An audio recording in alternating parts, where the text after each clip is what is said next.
What's going on, guys? Truckin' Matt here. It's your boy.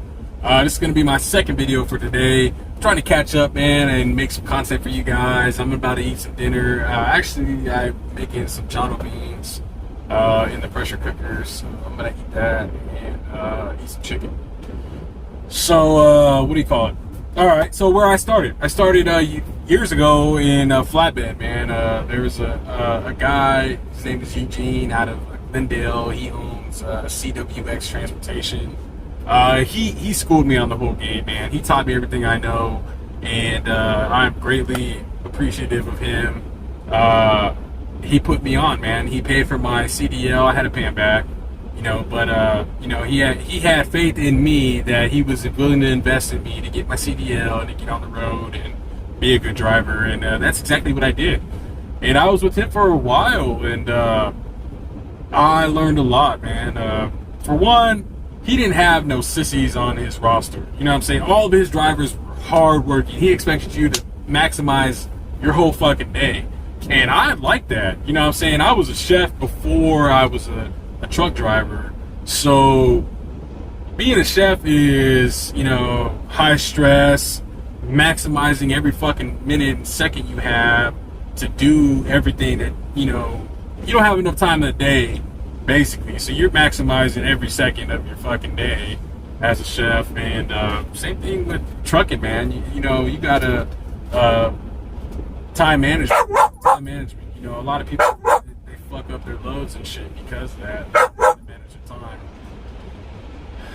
time. Every time I get on a video, this dog wants attention. She just, I don't know.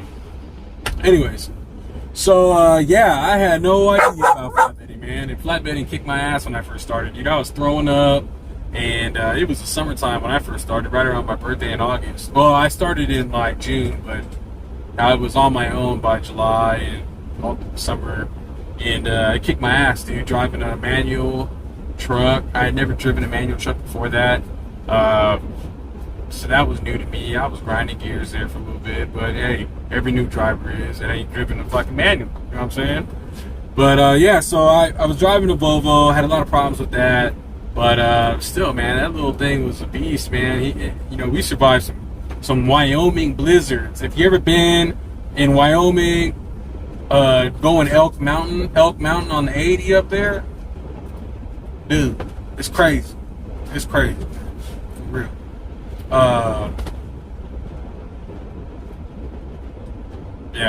So I remember one time being in Wisconsin, and I was stuck in a fucking winter storm up there. It was my first winter flatbedding. I had never really been in snow prior to even trucking, right? Alright. And so I'm up in Wisconsin, dude, and I'm picking up steel, sheets of steel. I remember, dude, it was heavy as fuck. I chained it, strapped it, and I had to tarp it, man. And it was so cold that the snow that was falling down, it wasn't like soft snow, dude. It was like fucking ice falling from the sky and shit, because the snow was just freezing, and it was hitting you, and it felt like rocks and shit, dude, being hit, whatever. And I had a long beard at the time. I just shaved, and I don't know why, because my face is fat now. Jesus Christ. Anyways, I had long beard and everything, and I remember at the end of it, it was all frozen, dude. It was just frozen. And that was crazy, man. And from there, I ended up taking like a month off or something, dude, and ended up hooking up with a nice guy out of Memphis. Brand new company, TCA Trucking out of Memphis. Did flatbed also. And we did a lot of steel, you know what I'm saying? A lot of their region of operation, though, which I was the first driver. So we were all trying to work it out as we went along, right? And that was a percentage job. I got like 20-something% of every load. And so anyways, their region of operation was more convenient to operate in the Midwest and like the South, the Southeast, and I was even going up to fucking Maine and the East Coast, man. And I really hated the East Coast, dude. I don't know how the people do it out there. it's just not meant for big rigs and stuff. But man, dude, they were really Vern, man, he was a really cool guy, dude. I really respected him, and I appreciated him again for everything, opportunity and stuff, man. I've been blessed to work for 3 companies. CWX Trans out of Glendale, Arizona, TCA Trucking out of Memphis, West Cordova, Tennessee, and now Legend. And I was working with them, and man, we did a lot, dude. We did steel. I was hauling hay from like fucking New Mexico up to the Midwest, like Amish farms. That I remember this one guy, dude. I was hauling fucking hay from New Mexico, Farmington, New Mexico, up to PA, bro. And it's an Amish person, right? And I'm calling them, dude, and it's like a late delivery, like late at night, like I don't know, 9 to 10 at night. And I'm like, hey, man, I'm looking at Google Maps, because if you don't plan your Google Maps, if you don't plan your delivery and receiving and your route prior to delivering or picking up, and you don't know how to get in and out and all the whole navigation of all that, you're a bad truck driver. I ain't even gonna lie, you're a bad truck driver. I do that every load, whether I'm delivering or dropping off. I do that every load. Plan the whole route. How am I gonna get in? How am I gonna get out? Anyways, it's like a one road fucking road out in the middle of the fucking middle of nowhere at a farm, dude. And I call him, I'm like, hey man, are you sure I can get in there, bro? Because I mean, you don't look like it from Google Maps. He's like, yeah, I'll be out there. There's no lights out here, so I'll be out there with lights and stuff. And so I'm like, all right, cool, fuck it. I go out there, bro, and mind you, there's deer running around, freaking chupacabras and witches and shit. It seemed like just running around rampant and shit, bro, on this little ass road that I barely fit on with a 53-foot flatbed and a Western Star. And I get out there, dude, and I'm like looking, bro, and I see like this little flickering light, dude. It's like no light. It's black, pitch black out there. I got my utility lamps on in the back. I got my headlights on. I got all lights on, bro.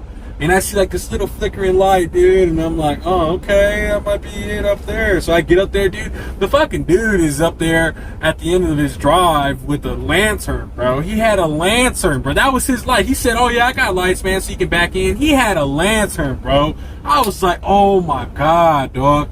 And so it ended up, like, being a whole fiasco, man, because I don't know, man. It had to be after, I had to deliver at night, I remember, because he was farming all day. So he stopped farming like at 7 or 8 o'clock, and that was when he would be able to unload. So he had to go walk like 2 miles to the closest fucking neighbor, because he was borrowing his tractor, bro. You know what I'm saying? He was borrowing his tractor with the little fork things that get the hay. And he had to go walk back. And by that time, dude, I unstrapped, I untarped, dude. I'm like eating ramen noodles or something, man, in the back, dude. Talking to the chickens and shit. And yeah, he couldn't fit. Now we're stuck, dude. He has a tractor behind my truck, but he can't get around because it's like it had just rained, dude. It was like mud on each side. It was a mess, dude. So I had to like go pull up so he can get in there. So he had to load one side of the truck, you know what I mean? It was like 4 bales, right? It was 2 and 2, man. And so he ended up unloading like the first row on the side, right? And I had to go drive like 3 miles to a place where I could turn around.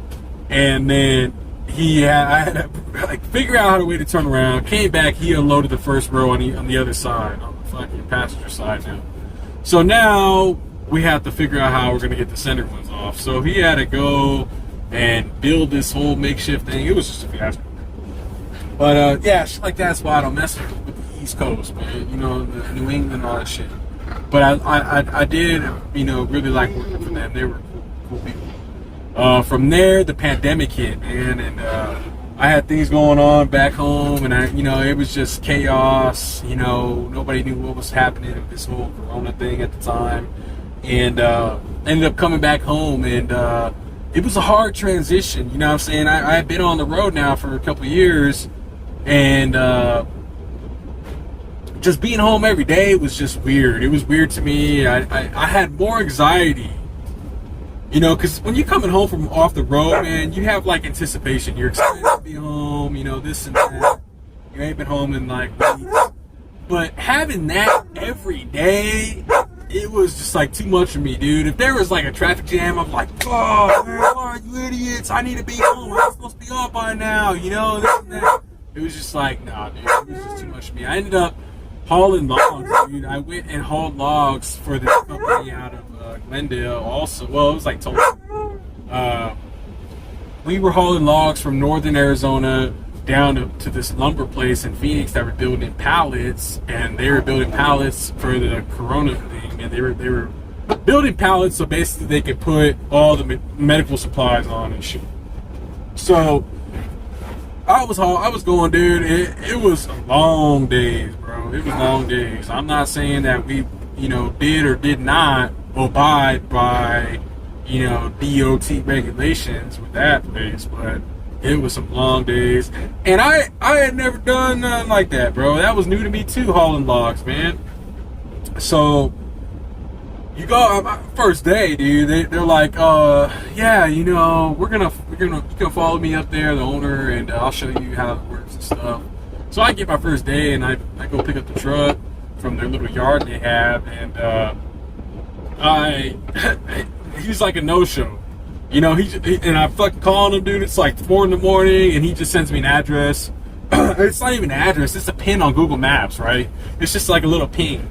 And so I go there, dude, and I'm like, what the fuck, man? And thankfully, when I arrived, I'll never forget, there was a truck that was waiting too. And you had to wait, dude. They had like this little flag, right? If the flag was down, you could go. If the flag was up, you can't. Because it was literally a 4x4, like a Jeep trail that you're in an 18-wheeler on, you know what I'm saying?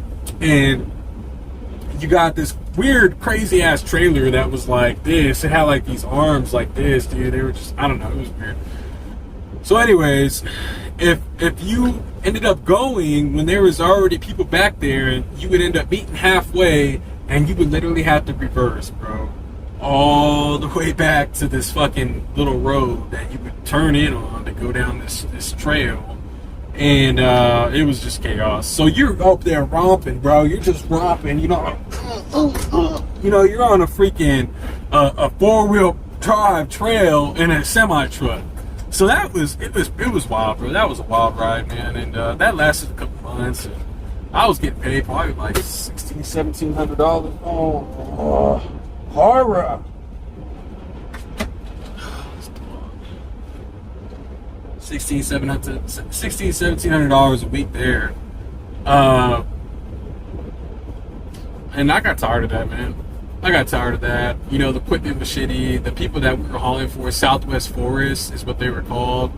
There was a guy there that managed the trucks and stuff, and he was just an asshole, bro. Like he's one of the most miserable like people that just want to put all their misery on other people. You know what I'm saying? Like, he's a miserable person. You can see it. You know what I'm saying? You can feel it. His whole aura is just miserable negativity. And he would just put it off on other people. And I don't like that, dude. I ended up going and actually came to Legend. I've been with Legend since, man, doing driving. So I've done heavy haul, flatbed, and hauling logs. And I'm talking about big old logs, bro. Like, the logs, man, were probably, they were big trees, fucking forest trees, man. And now I'm doing dry vans. So that's kind of my little journey to where I'm at right now. I plan on getting into tanker, man. I have my endorsements, so I need to utilize that. I know I got some friends in the oil field hauling oil and chemicals and shit, and they're making serious bank. I don't know why I haven't cashed in on that. But yeah, let me know. Let me know your path. What are you doing? You know what I'm saying? I appreciate you watching my video. Excuse my damn dog back here causing a ruckus. Follow me on Instagram. I need to put that up there, my Instagram, man. That's where a lot of my content is. Also, subscribe. And if you decide to watch my videos and go to Legend, use me as a referral, man. I really greatly appreciate it. And I appreciate all the views and all the positive people, man. You guys stay rocking, man. And keep on trucking. Thanks, guys.